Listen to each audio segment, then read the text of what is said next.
राजकारणाची गटारगंगा झाली आहे अशी केवळ टीका करण्यापेक्षा ती स्वच्छ करण्यासाठी सज्जन माणसांनी राजकारणामध्ये उतरलं पाहिजेत, तरच राजकारणाची गटारगंगा स्वच्छ होऊन देशाची लोकशाही बळकट होईल असा विश्वास माजी राज्यमंत्री सदाभाऊ खोत यांनी व्यक्त केला आहे। जाधवर ग्रुप ऑफ इन्स्टिट्यूटतर्फे नर येथील संस्थेच्या सभागृहात आयोजित करण्यात आलेल्या 7व्या युवा संसदेच्या समारोप प्रसंगी माजी खासदार डॉक्टर विकास महात्मे, संस्थेचे अध्यक्ष प्राचार्य डॉक्टर सुधाकर जाधवर, उपाध्यक्ष व युवा संसदेचे अध्यक्ष ॲडव्होकेट शार्दूल जाधवर, खजिनदार सुरेखा जाधवर उपस्थित होते।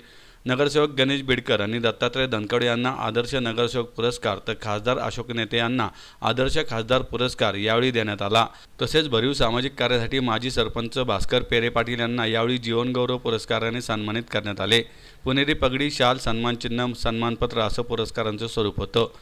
डॉक्टर विकास महात्मे म्हणाले, युवा पिढीला राजकारणामध्ये येऊन आमदार, खासदार, मंत्री व्हावे असे वाटते, परंतु त्यामागील कष्ट दिसत नाहीत। समाजातील तळागाळामध्ये गेल्याशिवाय लोकांचे दुःख आपल्याला कळत नाही, त्यांच्या समस्या आपल्याला समजत नाहीत। त्यांच्या समस्या कळण्यासाठी स्वतःच्या पलीकडे जाऊन जर त्यांचा विचार केला तर आपण निश्चितच एक यशस्वी राजकारणी होऊ शकतो। अशोक नेते म्हणाले, माझ्यासारख्या सर्वसामान्य कार्यकर्त्याला आमदार आणि खासदार होण्याची संधी मिळाल्यामुळे मी सर्वसामान्यांचे दुःख जाणू शकतो। केवळ वैयक्तिक कारणांसाठी राजकारणामध्ये येण्यापेक्षा समाजाचा विचार करण्यात अत्यंत गरजेचे आहे। भास्कर पेरे पाटील म्हणाले, महात्मा गांधी यांनी खेड्याकडे चला असा नारा दिला होता। जर गाव खेडे समृद्ध झाले तरच हा देश महासत्ता होणार आहे। या दृष्टीने तरुणांनी आमदार, खासदार होण्याच्या नादी लागण्यापेक्षा पहिल्यांदा आपल्या गावामध्ये सरपंच होणे महत्त्वाचे आहे। जर तुम्ही गाव बळकट केले तरच खऱ्या अर्थाने देश प्रगतीपथावर जाऊ शकतो। गणेश बिडकर म्हणाले, नगरसेवक होणे हे अत्यंत आव्हानात्मक आहे। नगरसेवकाच्या कामाचा गौरव कधी केला जात नाही, त्यांना केवळ टीकेला सामोरे जावे लागते। नगरसेवकाला कायम सहनशील असावे लागते। अशा नगरसेवकांची दखल घेऊन त्यांना सन्मानित केले, यासाठी मी जाधवर ग्रुपचा अतिशय आभारी आहे। दत्ता धनकवडे म्हणाले, युवक ही देशाची शक्ती आहे। लोकशाही बळकट करण्यासाठी युवकांचा राजकारणामध्ये सहभागी होणे अत्यंत आवश्यक आहे। आपल्या अभिनव विचारांमधून देशाला दिशा देणारे युवक घडावे हा या संसदेमागील हेतू आहे। हा मंच कोणत्याही राजकीय पक्षाचा नाही तर युवकांचा पक्ष आहे। वाड्या वस्त्यांवरील युवकांनी राजकारणात येऊन व्यवस्थेचा भाग बनावे आणि सक्षम व्यवस्था निर्माण झाली तर हे युवा संसद खऱ्या अर्थाने यशस्वी झाली असं मी मानतो, असं ॲडव्होकेट शार्दूल जाधवर यांनी म्हटलंय। की राजकारणामध्ये याचं असेल तर माती घेऊन यावं का जात घेऊन यावं, हा माझ्यासारख्या समोर पडलेला प्रश्न आहे। मी माझ्या समोर बसलेल्या युवकाला राजकारणामध्ये येत असताना, अरे तू माती घेऊन ये का जात घेऊन ये, ह्यातलं उत्तर कोणतं द्यावं हा सुद्धा प्रश्न आजच्या घडीला कठीण झालेला आहे। माती घेऊन आला तर त्याची माती होती या, आणि सोनं घेऊन आणि जात घेऊन आला तर राजकारणामध्ये त्याचं सोनं होतं या। मग मी माझ्या गावगाड्यातल्या पोराला काय सांगावं, तू काय घेऊन यावं। आणि म्हणून राजकारणाच्या गटारगंगेमध्ये आपल्याला हात घालावा लागेल का घालावा लागेल, पण आज सज्जन माणसं ही निबळट झालेली आहेत आणि त्यामुळं राजकारणामध्ये बांडगुळ नावाच्या किड्यांचा सुळसुळाट सुटलेला आहे।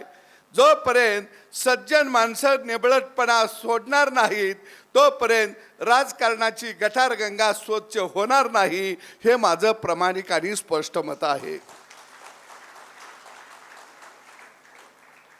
आम्ही काय करायला लागलोय, आम्ही सगळे सज्जन माणसं राजकारणापासून पळून जायला लागलोय। सज्जन लोक राजकारणातल्या डुकरांना रोज धुयाचा प्रयत्न करत आहेत, पण ती डुकरं दररोज परत गटारात जात आहेत आणि आम्ही मात्र शॅम्पून साबण घेऊन तिथं उभा राहिलेलो आहे।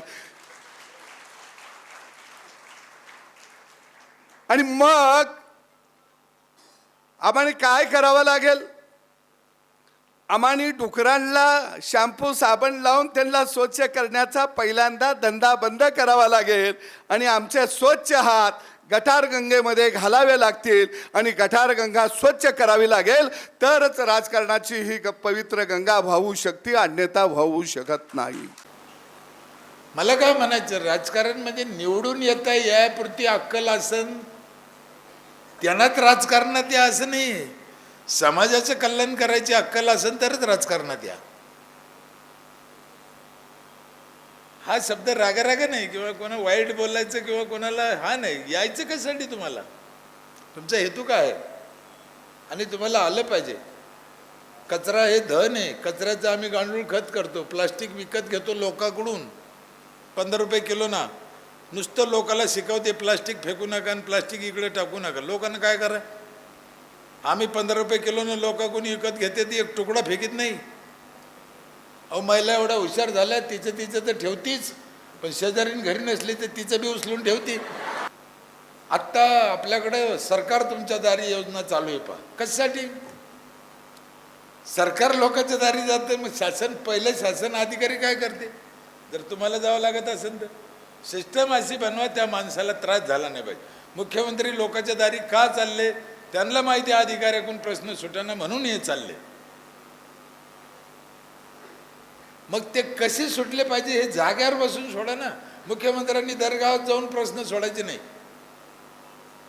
फाट फाट फाट फाट फाट. तो एकदा एक कोणता पिक्चर आला होता, त्याच्यात एक मुख्यमंत्री झाला होता. हा, तसा पाहिजे आम्हाला.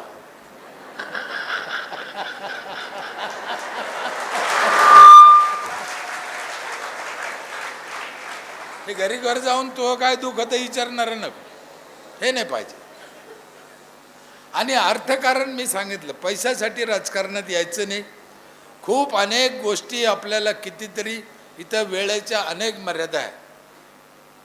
मी रोज रात्र दिवस प्रवास करतो. एखाद्या पुलावर लिहिलेलं असतं पहा पुढे धोकेदायक पूल आहे. मग रात्री 2 वाजता मी काय करू? ती गाडी डोक्यावर घेऊन खालून जाऊ असं तिकून जाऊ? तुम्ही कितीतरी ठिकाणी रोडवर बघा अक्षित चित्र लावलेले असते दोन्ही गाड्याचं. म्हणजे अपघात स्थळ. अपघात स्थळ म्हणजे काय तिथं भूत आहे का? मग त्या इंजिनियरला माहिती आहे अपघात स्थळ इथं अपघात होऊ शकतो. मग असं कसं काय टेक्निक वापरलं? हे कुठेतरी सुधारायला पाहिजे हो. याच्यासाठी राजकारण पाहिजे, याच्यासाठी राजकीय लोक पाहिजे. तरुणाकडून मला अपेक्षा आहे. आणि माझ्याकडून जर सल्ला विचारतात तर पोरा हो, आमदार खासदार होऊ ह्या भानगडीत जाऊ नका, पण सरपंच नक्की व्हा, माझा तुम्हाला आशीर्वाद आहे. कारण महात्मा गांधीने सांगितलं होतं खेड्याकडे चला. आणि जोपर्यंत खेडं सुधारत नाही तोपर्यंत भारतात महासत्ता होणार नाही. म्हणून तुम्हाला सोपं राजकारण सांगितलं मी. खेडं सुधरा, आपलं गाव सुधरा, सरपंच व्हा,